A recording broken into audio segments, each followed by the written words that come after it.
قال الله تعالى في كتابه الكريم وهو أصدق القائلين أعوذ بالله من الشيطان الرجيم بسم الله الرحمن الرحيم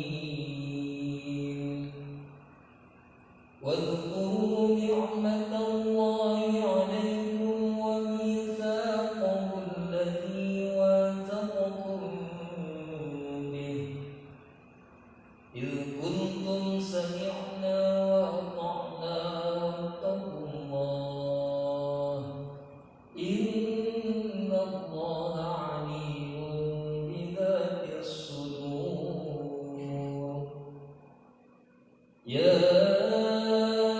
أيها الذين آمنوا كونوا قوامين لله شهداء بالقسط ولا يجرمنكم شنآن قوم على ألا تعدلوا اعدلوا هو أقرب للتقوى واتقوا الله إن الله خبير بما تعملون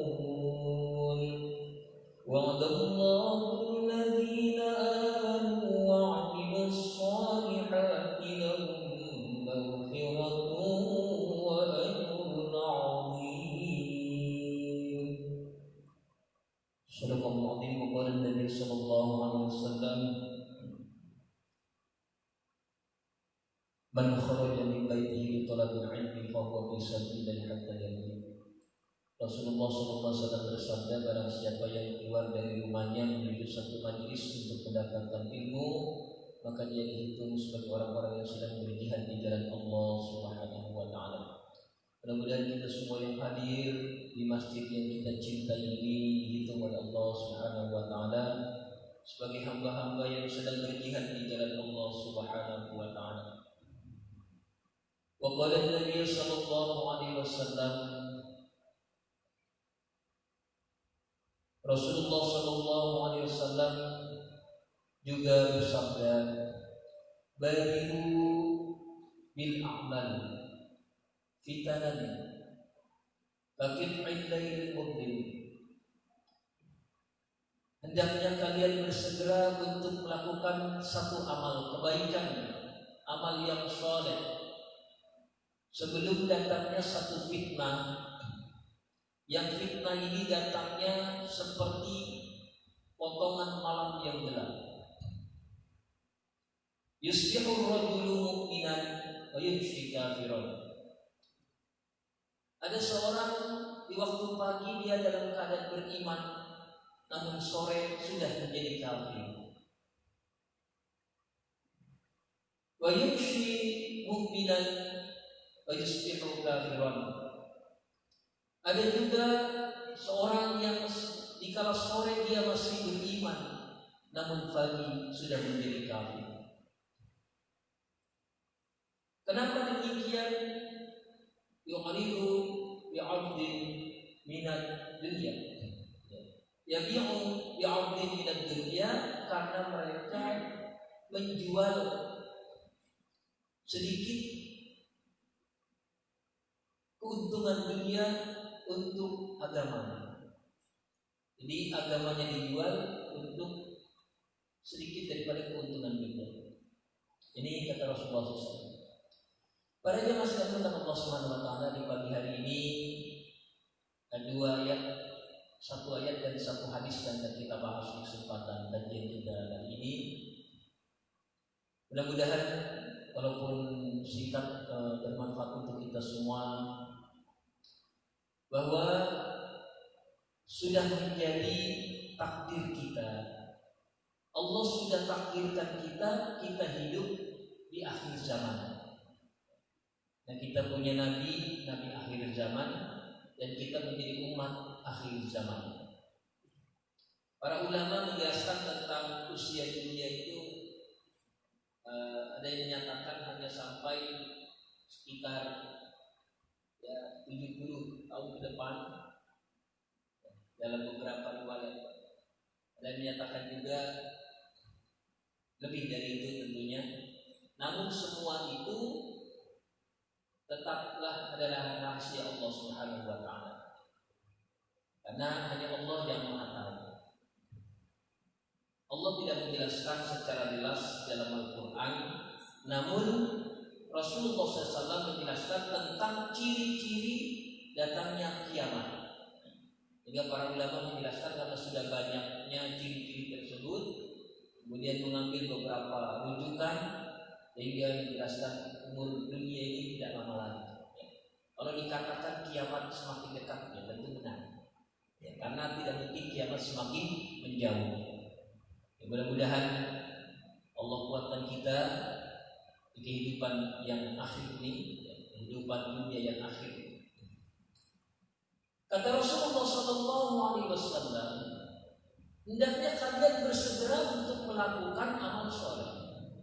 Dan di dalam Al-Quran juga Allah menjelaskan demikian, agar kita berlomba-lomba untuk menuju pada kebaikan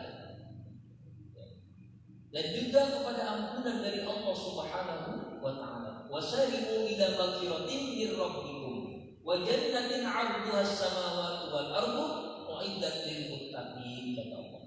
Hendaknya kalian bersegera berlomba-lomba menuju ampunan dari Allah Subhanahu wa taala dan juga menuju surga yang luasnya seluas langit dan bumi. Hingga Rasulullah SAW mengatakan, bersegeralah kalian untuk melakukan amal soleh sebelum datangnya fitnah. Ini fitnah akhir zaman. Fitnah ini datang begitu cepatnya, kata Rasulullah, seperti potongan malam yang gelap. Satu potongan malam yang gelap, begitu cepatnya. Sehingga karena fitnah ini, kata Rasulullah SAW, ada seorang laki-laki, pagi dia dalam keadaan beriman, sore sudah menjadi kafir. Atau sebaliknya, sore dia sebagai orang beriman, pagi sudah menjadi kafir. Kenapa? Karena sebagian di antara mereka menjual agamanya hanya untuk sedikit daripada keuntungan dunia. Ini kata Rasulullah SAW dijelaskan dalam hadis-hadis yang sahih. Dalam hadis ini dijelaskan, kata Rasulullah, sebelum datangnya fitnah. Fitnah ini secara bahasa bisa dikatakan sebagai sebuah musibah yang besar. Jadi ujian yang besar untuk orang beriman ini dalam Al-Quran disebut fitnah. Maka setiap musibah yang terjadi untuk orang yang beriman, dalam Al-Quran Allah tidak pernah menyebut dengan kalimat adab. Ya, maka tidak tepat kalau ada orang mengatakan musibah-musibah besar yang terjadi sebagai sebuah siksa. Kalau untuk orang yang tidak beriman, betul. Tapi untuk orang yang beriman tidak merupakan sebuah siksa, tetapi sebuah ujian yang besar. Ini makna musibah. Ya. Dalam Al-Quran itu tidak ada Allah berfirman bahwa musibah itu sebagai siksa. Ya. Bagi orang beriman tidak ada. Bukan merupakan satu adab. Ada juga menyebut beberapa kali dengan kalimat fitnah. Dalam ayat lain, wattaqu fitnatan la tusibanna alladziina dzalamu minkum khassah. Takutlah engkau akan datangnya satu fitnah, yang fitnah tersebut tidak hanya menimpa untuk orang-orang yang durhaka saja. Jadi dikatakan fitnah. Jadi fitnah ini bagi orang beriman sebagai sebuah ujian besar. Dan sekarang terjadi di mana-mana fitnah, musibah besar ini. Fitnah terhadap para ulama-ulama merupakan ujian besar. Bagaimana kita ketahui media begitu ramai yang memberitakan tentang itu. Maka ada istilah kriminalisasi ulama itu jadi sesuatu yang biasa kita dengar. Ulama dikriminalkan. Ini untuk orang beriman ya merupakan satu musibah, satu ujian yang besar, bukan merupakan satu siksa. Ini banyak terjadi, seringkali kita mendengar istilah-istilah demikian disampaikan oleh banyak ustaz. Para jemaah sekalian yang dimuliakan Allah Subhanahu wa taala. Ayat yang kita baca tadi adalah perintah Allah. Kata Allah Subhanahu wa taala dalam surah Al-Maidah, "Ya ayyuhalladzina amanu kunu qawwamina lillahi syuhada'a bil qist." Kata Allah, wahai orang-orang yang beriman, hendaknya engkau menjadi orang-orang yang menegakkan satu keadilan dengan adil, dengan benar. Kemudian Allah juga katakan, melarang untuk kita, wala yajrimannakum syana'anu qaumin 'ala alla ta'dilu. Janganlah karena kebencian kalian terhadap satu kaum, janganlah karena ketidaksukaan kalian terhadap satu kelompok sehingga membuat kalian tidak berbuat adil. Surah Al-Maidah ayat 8. Wala yajrimannakum syana'anu qaumin 'ala alla ta'dilu. Karena kebencian kalian terhadap satu kelompok, terhadap satu kaum, maka membuat kalian tidak bisa berbuat adil. Ini kata Allah. I'dilu, maka berbuat adillah kalian. Huwa aqrabu lit-taqwa, karena adil ini lebih mendekatkan diri kepada kalian, yaitu dengan ketakwaan. Mendekatkan diri untuk kalian kepada takwa. Wattaqullah, dan takutlah kalian kepada Allah. Innallaha khabirun bima ta'malun. Sesungguhnya Allah mampu memberikan kabar terhadap apa-apa yang kalian kerjakan. Jadi kabar Allah berikan terhadap apa yang kita kerjakan itu nanti di akhirat. Para jemaah sekalian, dimuliakan Allah Subhanahu wa taala. Kemudian ayat berikutnya, wa'adallahu alladziina aamanu wa 'amilus shalihat lahum maghfiratun wa ajrun 'azim. Dan Allah berjanji untuk orang-orang yang beriman dan beramal saleh, bagi mereka maghfirah, yaitu sebuah ampunan, wa ajrun 'azim, dan juga pahala yang besar. Di dalam hadis lain Rasulullah SAW menjelaskan bahwa salah satu kelompok orang yang akan mendapatkan naungan, yaumul la dhillun illa dhilluh, pada hari ketika tidak ada naungan kecuali naungan dari Allah, yaitu di hari kiamat nanti. Ketika manusia dikumpulkan di padang mahsyar, di situ dijelaskan dalam banyak riwayat, salah satu penderitaan orang-orang yang dikumpulkan di padang mahsyar itu nanti, yaitu jarak matahari yang sangat dekat, sehingga orang bergantung kepada apanya. Nah, di sini salah satu orang yang mendapatkan naungan dari Allah ketika yang lain tidak mendapatkan naungan tersebut, yaitu al-imamul adil, pemimpin yang berbuat adil. Ini menunjukkan tentang pentingnya keadilan itu ditegakkan. Maka dalam beberapa hadis sangat populer Rasul menjelaskan tentang ini. Makanya kata para peneliti, para ilmuwan ketika meneliti sejarah Nabi, Rasulullah begitu suksesnya dalam waktu yang singkat merubah bangsa Arab dari zaman kegelapan menuju zaman yang terang benderang dengan nur hidayah Allah, dengan cahaya agama Islam.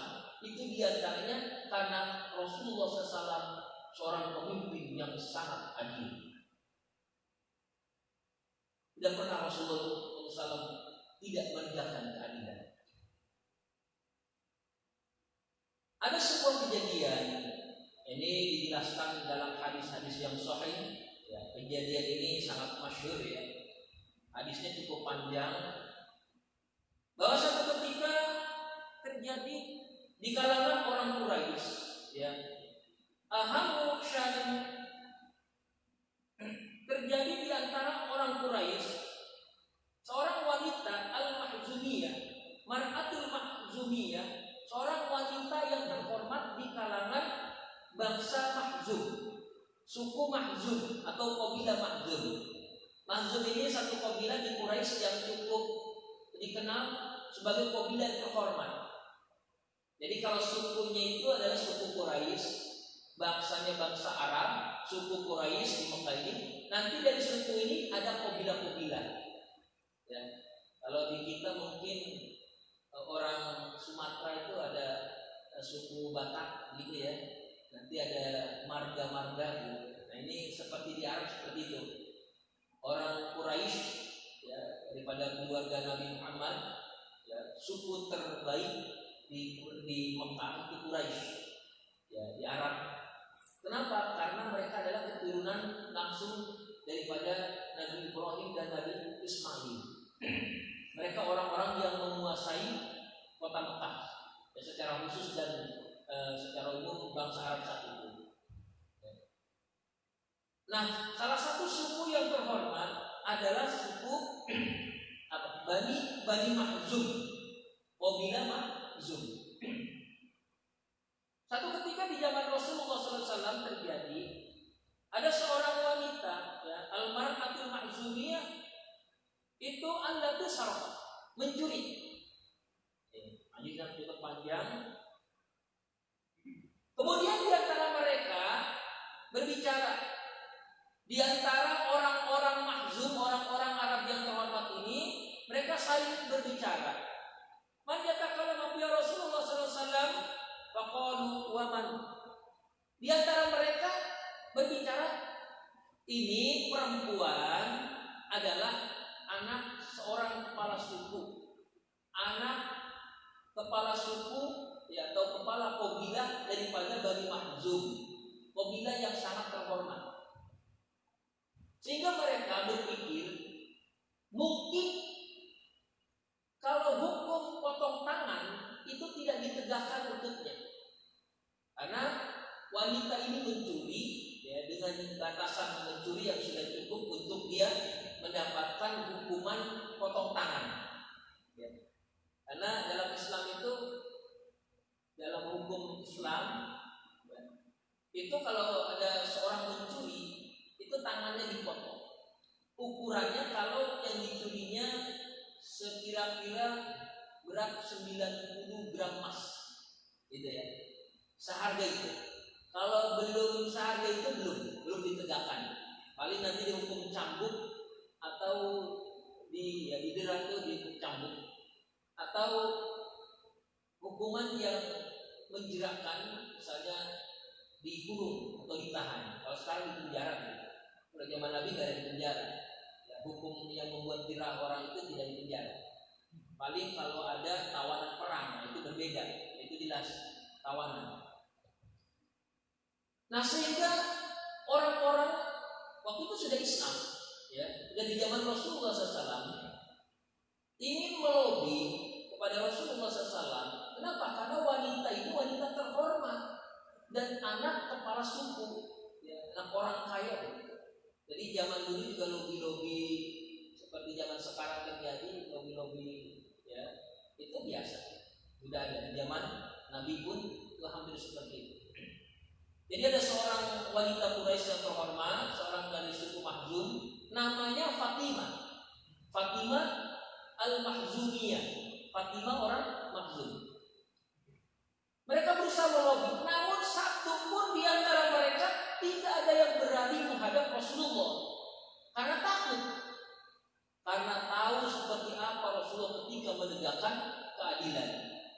Sehingga dalam kebingungan itu ya, siapakah di antara mereka yang berkata kepada Rasulullah SAW, faqalu wa man. Maka kemudian katalah mafhum Usama. Jadi seorang laki-laki sahabat Rasulullah SAW dan sangat dekat hubungannya dengan Rasulullah bernama Usama bin Zaid. Siapakah Usama ini? Usama ini berarti adalah cucu angkat Rasulullah SAW. Yang sayangnya Rasulullah terhadap Usama ini seperti sayangnya Rasulullah terhadap bapaknya. Bapaknya yaitu Zaid bin Harisah, anak angkat Rasulullah yang sejak kecil hidup bersama Rasulullah, dipelihara oleh Rasulullah. Namanya Zaid bin Haris. Zaid kemudian punya anak dikasih nama Usama, sehingga Usama bin Haris bin Zaid bin Haris. Usama ini berarti cucu angkat Rasulullah SAW. Banyak riwayat bahwa Rasulullah sangat menyayangi Usama ini seperti menyayangi Hasan dan Husain, cucunya sendiri. Sehingga orang-orang berpikir mungkin dengan Usama yang usianya masih muda waktu itu, belum 18 tahun, karena ketika Rasulullah akan wafat, Usama ini diutus ke Rasulullah sebagai panglima perang, menuju satu daerah, dan ini perang besar. Waktu itu usianya 18 tahun. Nah, berarti saat ini terjadi usianya sekitar 15 tahun atau belum 18 tahun. Sehingga Usama pun merasa ragu sebenarnya. Jadi takut dari Rasulullah dengan tujuan melobi. Namun akhirnya Usama ya hanya melewat di depan rumah Rasulullah. Ya. Kalau bahasa kitanya ulang balik di depan rumah Rasulullah. Seperti orang yang bingung. Maka kemudian Rasulullah SAW melihat, wahai cucuku sayang, ada apa denganmu? Kulihat engkau bulan balik di depan rumahku. Sini lah cucu. Begitu kata Rasulullah SAW. Maka dipanggil Usama. Maka saat itulah kesempatan Usama untuk berbicara. Ya, berbicara bahwa seorang wanita Makhzumiyah bernama Fatimah, dia wanita terhormat, anak kepala suku Bani Makhzum, mencuri, dan orang-orang di sana ingin mencoba melobi Rasulullah untuk meringankan hukum. Begitu kira-kira disampaikan Usama, cucu kesayangan Rasulullah. Apa yang terjadi? Ternyata Rasulullah SAW wajahnya berubah, matanya berubah. Dengan tegangnya Rasulullah SAW mengatakan kepada Usama, hadisnya panjang ini, wahai Usama, sesungguhnya keadilan harus ditegakkan. Wahai Usama, ketahuilah, jangankan Fatimah al-Makhzumiyah, seandainya Fatimah binti Rasulullah SAW anakku sendiri yang mencuri, maka pasti aku yang akan memotong tangannya. Kata Rasulullah. Lihat hadis yang sangat populer, lau syarab Fatimah la khotob. Seandainya Fatimah binti Muhammad mencuri, aku sendiri yang akan memotong tangannya. Ini yang sangat populer hadis ini. Kemudian dengan panjang Rasul menjelaskan, wahai Usama, ketahuilah. Nah, Rasul kemudian mengumpulkan orang-orang Makhzumiyah dan Rasul berceramah. Ya ayuhan nas, wahai kalian seluruh manusia, ketahuilah bahwa kehancuran kaum-kaum terdahulu ini diakibatkan apabila ada anak-anak orang-orang pejabat tinggi, anak-anak pemimpin di negeri tersebut melakukan kejahatan. Mereka tidak menegakkan hukum, mereka tidak menegakkan keadilan. Itulah yang menyebabkan kehancuran kaum terdahulu. Begitu kata Rasulullah SAW. Maka kemudian hukum itu ditegakkan, dipotonglah tangan daripada Fatimah al-Makhzumiyah. Tidak ada ampun bagi Rasulullah SAW di dalam menegakkan satu hukum. Ini menjadi pelajaran tentunya buat kita. Makanya dalam hadis yang sebelumnya Rasul mengatakan, pemimpin yang adil itu adalah pemimpin kelak golongan orang-orang yang mendapatkan naungan ketika orang-orang tidak mendapatkan naungan di dalam naungan Allah Subhanahu wa taala di padang mahsyar. Ini menunjukkan tentang pentingnya keadilan ditegakkan. Sebuah kisah terakhir bahwa di zaman Umar bin Khattab ini seorang pemimpin yang sangat adil. Tentu banyak sekali kisah tentang keadilan Umar bin Khattab dalam menegakkan keadilan. Sangat banyak. Buku sejarah tentang Umar itu cukup tebal. Ada kisah para sahabat, sejarah para sahabat, khususnya Amirul Mukminin yang keempat. Itu Umar bin Khattab itu ditulis dengan 2 kali tebalnya daripada sejarah sahabat yang lain. Abu Bakar, Umar, Abu Bakar, Utsman, Ali hanya tebal beberapa senti saja.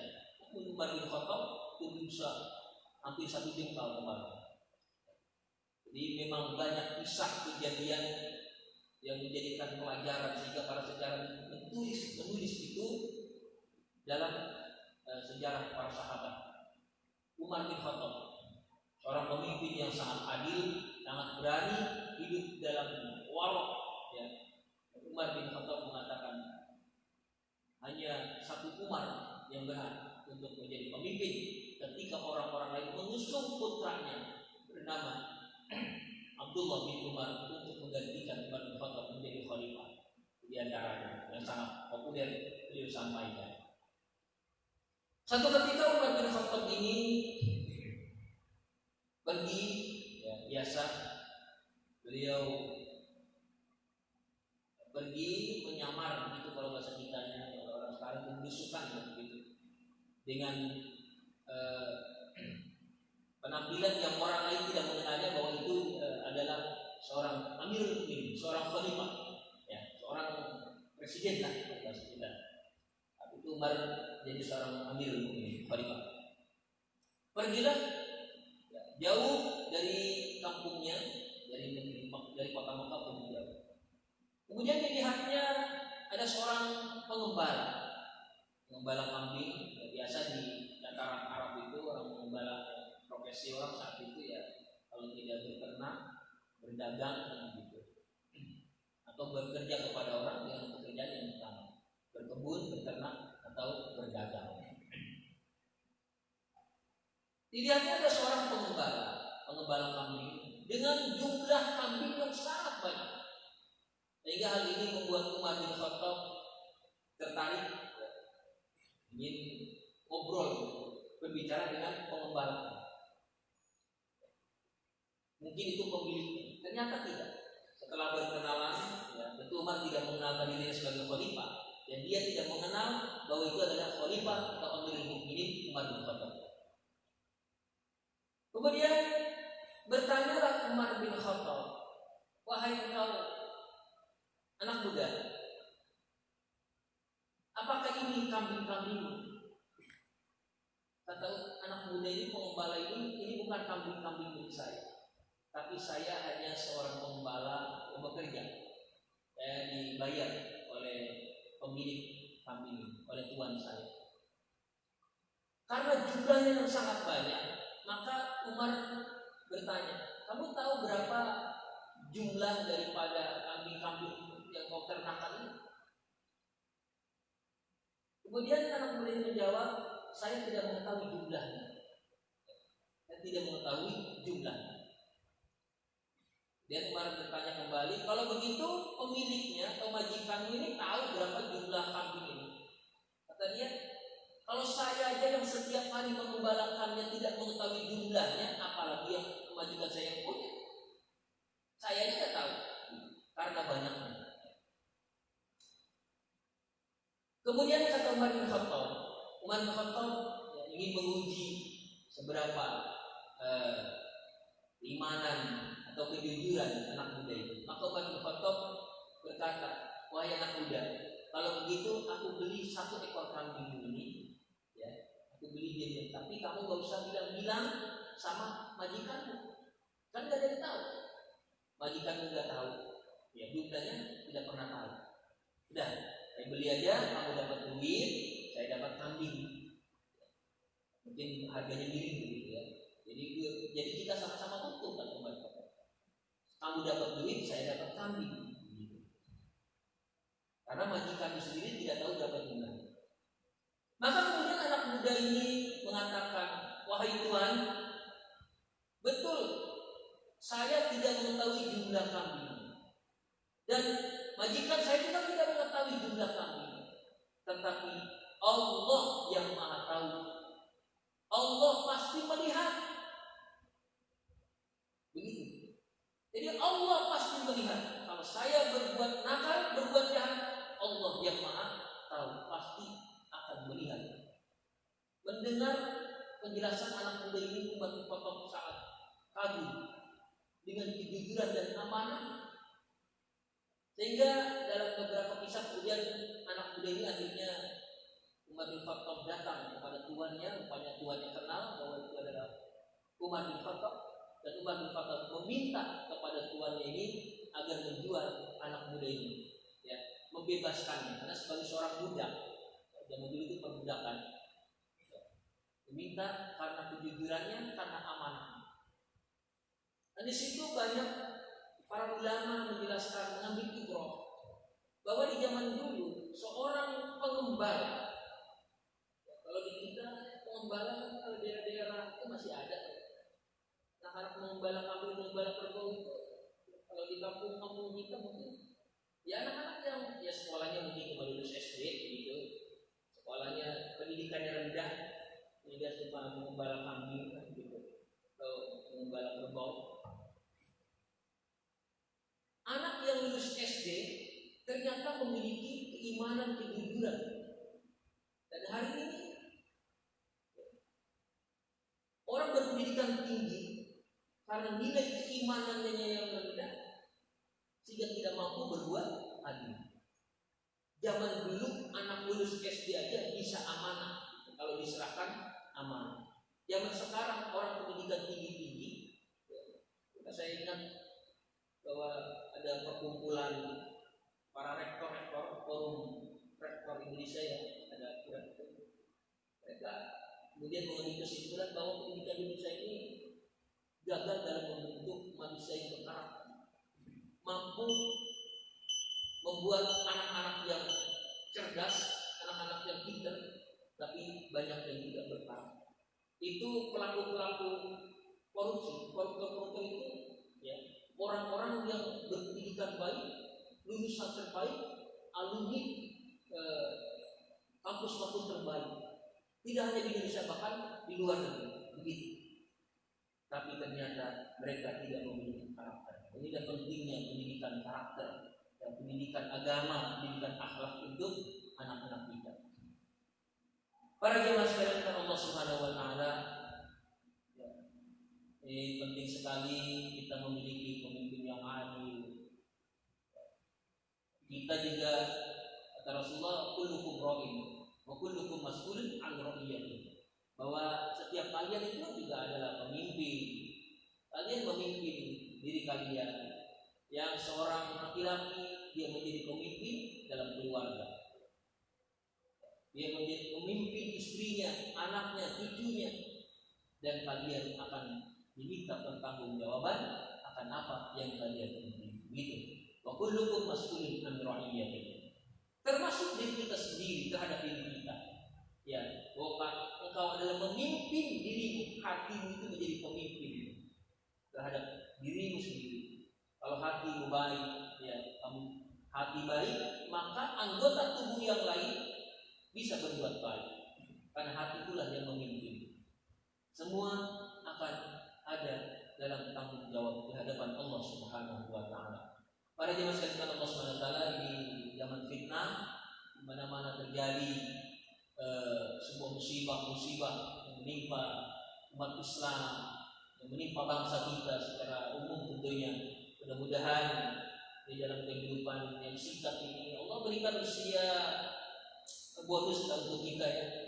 Usia bonus, kata Rasulullah, bersegera kalian untuk melakukan amal soleh sebelum banyak terjadi fitnah di sana sini, banyak terjadi musibah-musibah yang lebih besar lagi dari yang kita alami saat ini. Bersegeralah kalian melakukan amal soleh.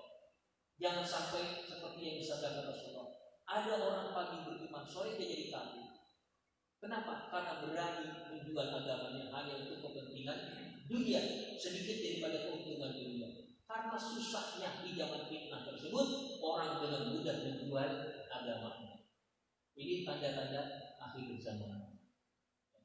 Begitu pula diantaranya yang terakhir, bahwa kenapa orang bisa berubah dengan cepatnya dalam beragama, menjual imannya? Karena diantaranya juga banyak di akhir zaman ini orang-orang yang tidak memahami ilmu agama berani berfatwa. Ada orang hafal satu ayat, dua ayat, satu hadis, dua hadis, itu pun dengan terjemahannya saja berani menyalahkan para ulama-ulama. Bahkan yang disalahkan adalah min kabair ulama besar yang dalam sejarah tercatat betapa luas keilmuannya hingga saat ini karya-karya ilmiahnya masih dipakai.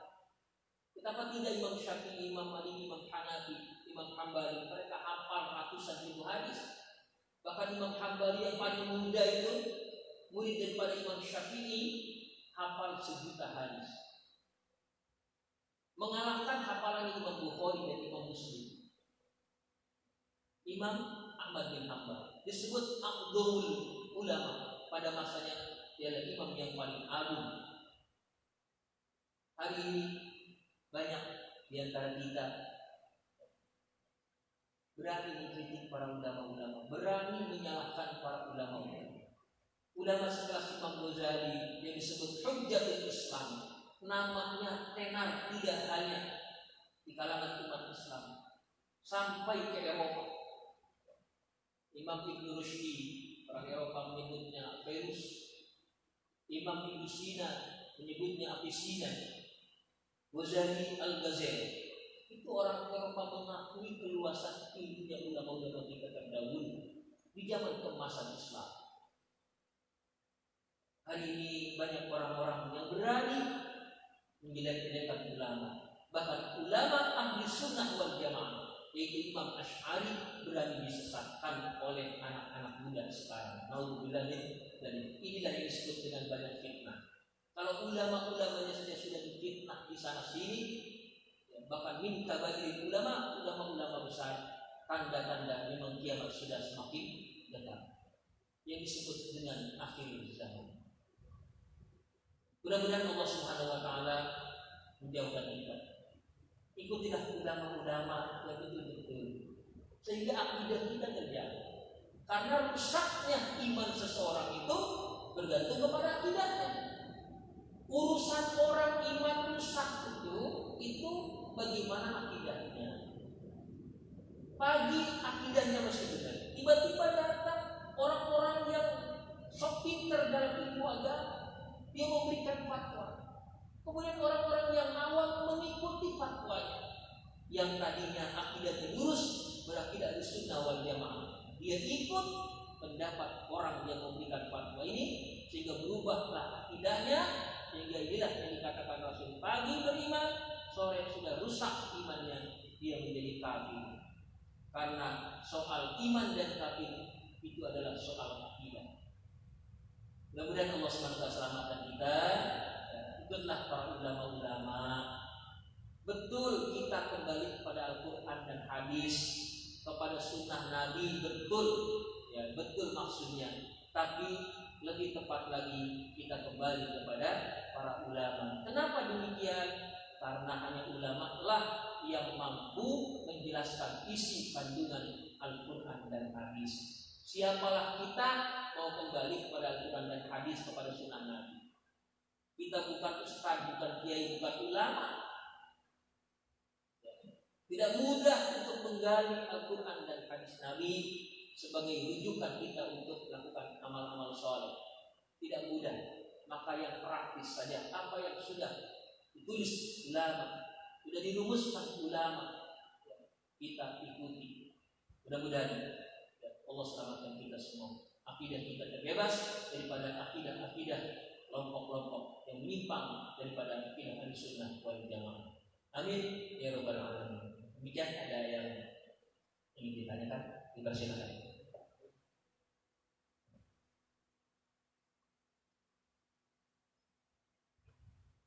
Tidak ada? Kalau tidak ada, kita tutup dengan doa. Oh ya, ada. Silakan. Waalaikumsalam warahmatullahi wabarakatuh.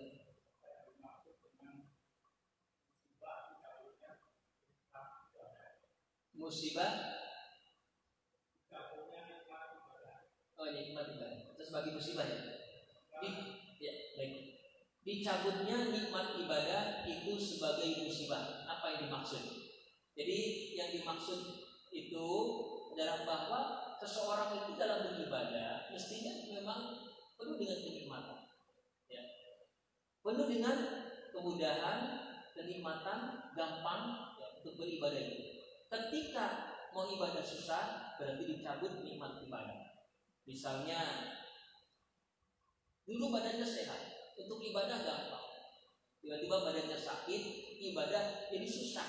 Nah itu boleh dicabut, diberikan musibah hingga ibadahnya agak susah.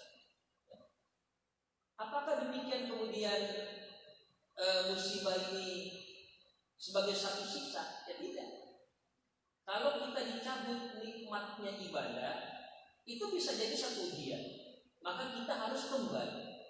Bisa jadi satu teguran.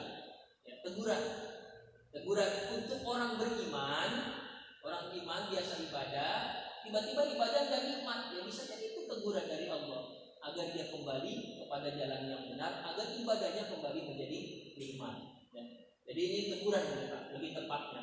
Karena orang beriman tidak mungkin diberi siksa tadi.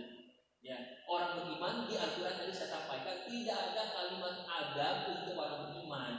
Yang ada tadi musibah atau musibah itu dimaknai satu bisa jadi ujian, bisa jadi teguran. Ya, kalau musibah yang besar itu mungkin teguran. Kenapa orang bisa dicabut nikmatnya ibadah dan itu satu musibah? Ya, berarti Allah ingin dia kembali. Ya, Allah ingin dia kembali menjalankan ibadah supaya mendapatkan nikmat dalam ibadah itu. Bagaimana caranya? Berarti ada yang salah. Jadi mudah-mudahan bisa dipahami ya. Jadi bukan siksa. Musibah di sini bukan siksa. Itu teguran untuk kita semua agar kita kembali kepada jalan Allah. Sehingga ibadah menjadi nikmat. Begitu. Ada yang lain? Sudah cukup. Ya. Sallallahu alaihi wasallam. A'udzu billahi minasyaitonir rajim. Bismillahirrahmanirrahim. Alhamdulillahirabbil alamin. Minasyaitonir rajim. Alhamdulillahi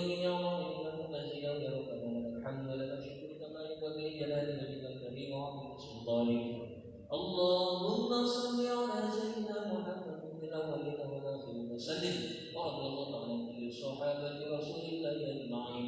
Allahumma ighfir lana dhunubana wa liwalidayna warhamna kama rabbayana shaghira wa li jami'il muslimina wal muslimat wal mu'minina wal mu'minat ahya'i minhum rahimin. Allahumma inna nas'aluka al-huda wal tuqa wal 'afafa wal ghina. Allahumma inna bil 'ilmi wa zayyina bil hilmi wa qina bil taqwa wa qina bil 'afiyah. Rabbana fil 'alaina sabra wa sayyidina wa sunna min kafirin. Rabbana fil 'alaina sabra wa tawaffana muslimin. Rabbana atina fid dunya hasanah wa fil akhirati hasanah wa qina adzaban nar. Wa adkhilna al-jannata ma'al abrar ya 'aziz ya ghafur ya rabbal 'alamin. Sallallahu alaihi wa sallam. Alhamdulillahi rabbil 'alamin. Taqabbal minkum. Assalamualaikum warahmatullahi wabarakatuh.